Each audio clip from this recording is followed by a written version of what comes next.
The phone conversation between fantasy veterans Bob Harris and Matt Waldman is a quick and dirty rundown of players, units, or teams from Sunday's games. Feel it or fuck it is our instant verdict on the fantasy value of a player situation, not the ability, effort, or character of the player. This is just how two old-timers in this industry talk when they got a lot to cover in a little time.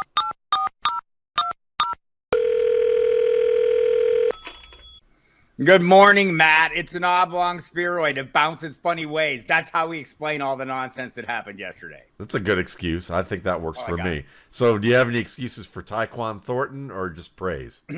I have praise for him. Like, I don't want to get over enthusiastic, but, I was skeptical when they drafted him, but the speed thing seems to be a factor for him and for the Patriots. And so, he's not a playable asset from a fantasy perspective week in, week out, but we have buys coming, and there's this thing called attrition. At some point, having a Tyquan Thornton on your roster might come in handy. Yeah, I'm feeling it as a guy to monitor. I'm not sure, though, whether he's just a slightly richer version of Anthony Schwartz, and people get enamored with that speed. So, if you're looking to pick him up right now, I'm not there. But Wandale Robinson, any different feeling about that for him? Yeah, feeling him, mostly just feeling every single beat writer I've talked to since June who says they have big plans for this fellow. And obviously there's a reason they haven't come to fruition, but there's obviously reasons why they will now that he's back because, again, did I mention that attrition thing, Matt? It's a thing, and apparently in New York, it's a bigger thing for the Giants at least because Kadarius Toney can't stay healthy. So, I'm kind of feeling this. I think they can cobble together a role for him. Yeah, fuck it. No, I'm not going there. I'm not going there because it's like every week it's somebody different. I maybe it's because I'm feeling sour grapes that I was feeling it for Darius Slayton last week, and nothing happened with that. And I got to come off that pretty quick and tell people to come off that one quick. But I just feel like it's a different guy every week, and I know they have big plans. But it seems to me like if there's a place that exaggerates everything and the fish is always this big when it's actually this big, it's the city of New York. Well, I'll say this, in terms of there is a single playable commodity there week in, week out. It is Saquon Barkley. That is true. But there are some ancillary pieces that I think as we head into the bye week season will be beneficial. I think Robinson might be one. Daniel Bellinger might be the other. So fuck you, Matt Waldman. How about Keontay Ingram? Fuck him. No, I mean, it wasn't really exciting when, with an opportunity. And I think the opportunities will, evaporate going forward. I'll say fuck Cliff Kingsbury for it because honestly, he was the best. He was honestly, he looked every bit the back in the limited time that I saw him on tape. And that means that he's actually the most promising back they have, but they don't know it yet. So we'll see. Maybe we'll revisit that one. Okay. Down the line. Rondale Moore. Rondale Moore. So I keep making it clear that I am Moorist. I have a bias against this young man because I feel like he's the next coming of Andy Isabella, right? Okay. I just he seems like a piece that they bought Cliff Kingsbury because Cliff really wanted a piece like this, and turns out Cliff can't make a damn thing work. So right. That's the issue for me. Yeah, I can understand that. I think if they used Rondale Moore like he was used at Purdue, which was actually as a wide receiver and not a slot weapon, a screen pass recipient, then it would be better. But I laugh because right now all they do is throw screen passes to him. Even early, when they let him match up one-on-one and run two-way goes and use that incredible speed and quickness and footwork, he looks great. If they let him go downfield a little bit more, but even some of the downfield routes I saw yesterday, I was laughing because I posted something on Twitter that says, finally they're not going to use him on a screen, but it actually still is a screen in spirit because all they did was run off the defense and let him go 5 yards further downfield. To put a fine point on it, we agree. Fuck Cliff Kingsbury. There we go. I'm good with that. Dante Pettis. I feel bad for fucking all these guys, but still not totally. So look, the Bears passing attack's getting better. Pettis is not the piece I would be interested in this case. There's a cat shadow in the background just above your head. and I think that's probably what it is that like I think the cat is influencing your brain a little bit. But I agree, it just fuck that offense right now. Except maybe Darnell Mooney, because I believe that he's a good worker, and I think that he works his way into like finding a way to be prominent in this. I know that depends a lot on Justin Fields, but I think that if there's a guy you're going to stick with, he's the one. Right, just if for no other reason than the sunk cost, right? I mean, you paid a price to have him, thinking you would get some semblance of last year's. I think you are getting some semblance of last year's Darnell Mooney. Just it's a totally different offense, one that does not like to throw the football, especially. But they are throwing more, so if you have him, hold on to him and hope for the best. Does Kyle on the Pitts, week you need to use him? Yeah. Does Kyle Pitts' touchdown change your mind on him at all? But you were like sunk cost. I'm sticking with him anyway. I was like, fuck him. But some cost sticking with him, but not as a starter. Like I haven't looked at all the boxes and everything yet, and didn't see Hayden Hurst do nothing. But if he did nothing, I mean, I wasn't playing Kyle Pitts last week, and my stance hasn't changed. I mean, I can hold on to Kyle Pitts and hope for better, right? And think that better days are coming, but I don't have to play that hope. I don't have to play my hope. I have to play the guys that are playing well right now, and you probably have guys that have risen up the ranks that you can use. So I'm not fucking Kyle Pitts. I'm just saying, hang tight, be patient, and hope for the best. The usage was better this week. And so, in terms of route participation, as our friend Dwayne McFarland likes to point out, the targets weren't great. The yardage was not great. The touchdown was, and that's all you got. It was 3 targets. Everybody. Well, then relax a little bit. Let's do the corollary that I'll throw in here as an audible. Drake London. Does that mean if you're feeling Kyle Pitts that it's just fuck Drake London? Because that's been my stance, is that it's one or the other. It's one or the other, right? I feel like it's one or the other, and it's probably the one you got. And again, we're at that time of the season where with buys coming out, everything you're gonna be wishing you had some commodities capable of high end production any given week. And I know we haven't seen a lot of that from Kyle Pitts. We've seen, reasonable play from Drake London. This seems to be a run first offense. Also, I don't think the same Marcus Mariota we saw yesterday shows up every week. I have evidence of this. I think every other leap year that he shows up, but at this point, we're getting survivalist advice from you. It feels like, when we're talking about bye weeks at this point, which makes sense. How about Chris Godwin? I'm always feeling Chris Godwin. I mean, so I saw a number of, floating around on my Twitters last night that Tom Brady's off-target percentage was unusually high in this game. But the targets were there for Godwin. The utilization is there for Godwin. Everything's there. I'm just going to be patient and hope this offense gets things figured out and dialed in a little bit. And I'm looking at you, Tom Brady. That means going to all the practices, not partying, things you always have done to win Super Bowls before. See, I'm not worried about Tom Brady in the slightest. I'm just worried about him having a conniption fit about his offensive line that was getting him hit over and over and over again, despite there only being, them missing 5 defensive backs. Rush. But that pass rush was just killing Tom Brady in this game. And early on, there was a point where he was literally saying, fuck it, to his offensive line while he was in the arms of a defender before he even got to the sideline. So I mean, I'm like, this is going to be an ongoing issue, and especially when the pressure comes up the middle, which I just thought it was odd. This was an odd game, and I was making light of Brady's absence, to go to Robert Kraft's wedding on Friday night, but I noticed Bill Belichick didn't go. Who got the win? That's all I'm saying, man. That's all. Old school Harris coming through. All I know is I'm not even gonna go there. If I go there, people are gonna say fuck me. So I'm not. I'm not going. John is worth a trip. Everyone knows this. Yeah, there we go. All right. So Darius Slayton, over 1 week wonder. Fuck it. Yes, mostly yes. I mean, I think we probably should all agree that most, pieces not named Saquon Barkley in the New York Giants offense are going to be hit or miss in any given week, except Daniel Bellinger, apparently, who's going to be one of the best things to slice bread. No, it's moving into tight end 2 territory, maybe. But in all seriousness, I think, if you have some of these pieces and you find yourself in a bye any week, you have the hope that one of them is going to show up, and it might be Slayton, it might be Robinson. But beyond that, yeah, fuck them. Fuck the New York Giants passing offense. You're horrible. That's where I'm at. You're a horrible human, Matt Waldman. Yes, I am. Zach Wilson. Let's move over across the river. Does Zach it Wilson, stink any less? Feeling him. What?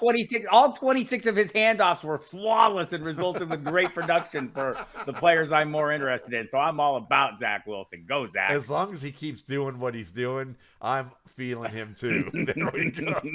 Breece Hall. Totally feeling it. Wish I had, I started buying in, as the draft season went on. Wish I had started buying in earlier. The early season fears, I think we even joked about it. You can be the heartbeat of the offense watching from the sidelines. And I'm glad Michael Carter is embracing that role because that's going to be his role. Breece Hall is the real deal. Yeah, I think he is too. And I think in hindsight, when I look back on this, I thought, well, Zach Wilson's going to be the reason why I'm not going to like Breece Hall. But now when you look at the fact that there were 12 quarterbacks last week that didn't threw for around 200 yards or less, and they won games, that tells you about the way these two high shells are allowing teams to run and have success running the football and winning with a more heavier run oriented attack. So if I had known that, that's great, but fuck my hindsight. What am I going to tell you? So Aaron Jones. Fuck the Packers right now. I mean, they're not doing anything I want them to do. All the happy stories I've told myself in the head, in my mind about Aaron Rodgers being able to will this offense into success. And look, I mean, he's done it before. He has a good coach, and the scheme is good. You would think the blocking would get better. It seems like nothing's working there. And so except one thing, Robert Tonyan. We'll get to him. But like nothing seems to be working right there. I can dial back as much as I can, but again, you're looking at the investment. I think people are going to continue playing that investment, and at some point, it's going to get right. I'd be looking at other options. I know that's a scary thing, people, to sideline players that you invested high-end draft capital in. But at some point, when other people are producing, you have to look at the numbers and go with the guys that are putting them up. Yeah, this offense is a fuck it situation because when you look at it, the way it goes, first of all, you have a big slot receiver in Allen Lazard who needs to be schemed open. So fuck that, because teams can play man to man on him and have more success. Your best receiver is probably the hybrid tight end. We're going to talk about that in a minute. You've got two rookie receivers, so they can play man to man on them and blitz. And Aaron Rodgers, who thinks that he's Superman because for many years he's come damn close at the quarterback position to do that, thinks he can still beat two high shells with his athletic ability, but he doesn't have the complementary components to actually be able to get the job done that way. So he's not going to check the ball down, even though my buddy, our buddy Dwayne McFarland, who I'm going to say, I love you, fuck you, Dwayne, is that, come back and go, nah, it's just that they're not scheming enough for him. Well, he's not Marshall Faulk, and you don't deal with him in that way where that they're going to scheme an offense around him that way, because Aaron Rodgers isn't going to comply. He's going to want to try and chuck that ball downfield. But, all your Twitter followers, Dwayne, and now that you're with Big Matthew Berry Fantasy Life, you can come over the top and say whatever you want, and everybody's going to outvote me in the school lunchroom. So big fuck me to that. But that's all right. Let's get to Tonyan, because I want to acknowledge I've been feeling this a little bit the last couple of weeks, and this is not like a numbers thing. This is just like a feel thing, like a total feel. Like, what is it? I mean, who shows up at the Kentucky Derby with Aaron Rodgers? Who's at his house for Halloween parties? Who's doing all stuff? It's Tonyan. He's always around. They're good buddies. I think this matters at this point in a struggling offense. If you're a trusted piece, and apparently, all my hopes and desires for Allen Lazard, I mean, he's all right. But Robert Tonyan seems to be the guy that's going to be drawing some attention, and it seems like it's been building up a couple of weeks, and maybe this is coincidental with Tonyan, getting up to speed. After kind of a quiet training camp coming off last year's ACL. Yeah, Tonyan's the best matchup piece who can win in situations where you put him, you get him drawn against some sort of coverage mismatch. I think that he's he and Lazard are both the best contested catch players at this stage of their game, but Tonyan's just a little bit better, I think, in terms of where you can match him up in different instances. Whereas I think with Lazard, again, it's about, can you put him on three receiver sides and find a way to scheme him up against a linebacker? Whereas Tonyan can beat a linebacker and a safety. I have concerns about Lazard always consistently beating safeties. All right, Parris Campbell. Parris Campbell, is this a case of where you've said fuck him long enough that now you're going to start feeling him, or is it just one game? To be fair, I've been feeling him all along in terms of he's a very talented player who is capable of doing remarkable things, who doesn't have a role that's the kind of role necessary to support consistent fantasy production. If you're looking for someone who will give you some spike weeks on occasion, congratulations to him for staying healthy and staying on the field. I'm hoping the offense improves and his role increases. But at this point, there's one piece of this passing attack I want. And so let's bring up the other piece that you love so much. Alec Pierce. Feeling it?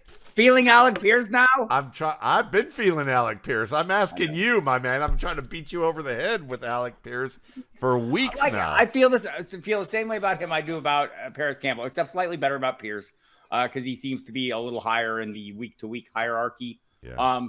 But I mean, there's one piece here that I think is reliable and trustworthy, and that's Michael Pittman. And beyond that, you're kind of taking your chances any given week. That said, I mean, Alec Pierce is growing on me as a piece that I'm willing to take my chances on. Yeah, it's kind of like a roulette wheel or one of those spinning those wheels that have the little pies of categories, and Alex Pierce's pie is getting a little bit wider, but it's like half the board is Michael Pittman. But other third is.